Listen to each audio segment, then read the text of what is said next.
More and more experiences came to explain the hexagrams and the lines that I got.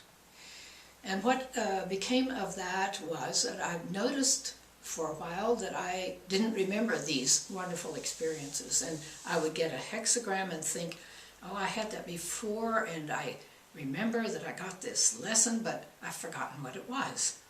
So I began to keep a card file of 64 sections, one for each hexagram, and every time I received an insight into the lines or the hexagram itself, I wrote it down and put it in my card file.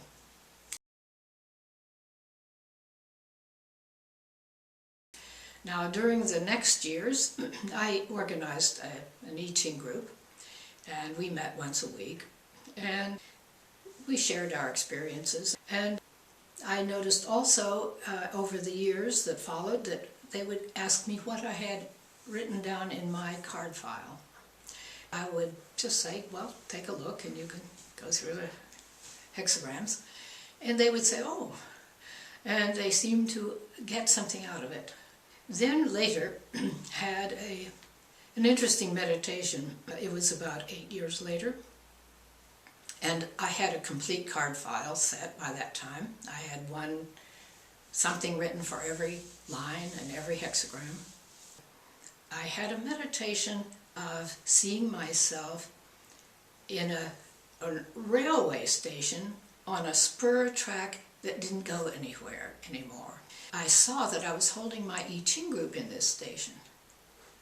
And I somehow recognized that things weren't working. Everyone had become very comfortable in my I Ching group. They had solved the problems they came with, and it was becoming more of a social group. And as a result, I realized that it was not something I should continue. Then I had another meditation, not too much later, in which I saw myself in Grand Central Station in New York City.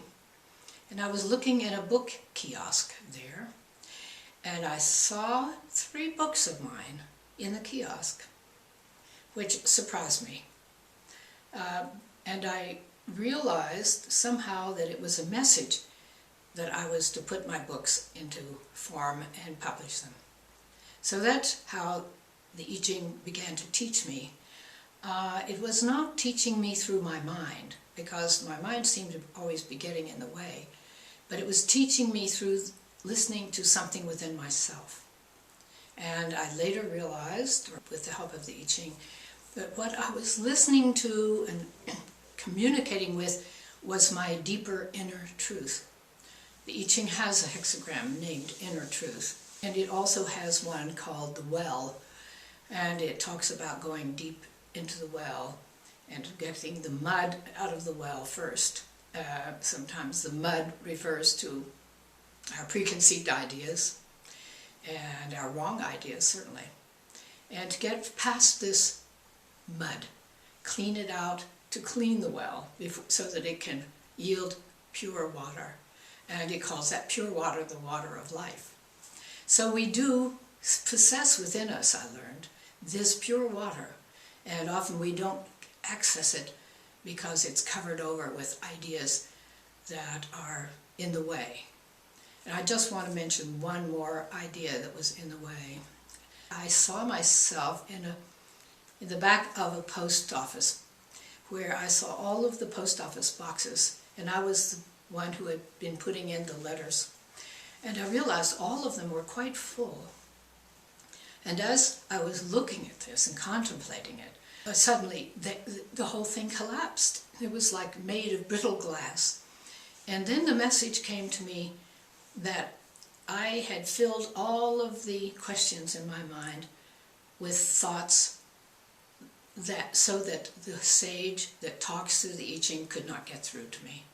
So it was basically collapsing all of those ideas and preconceived ideas I had so that I could learn from this new source that was within me rather than from my mind.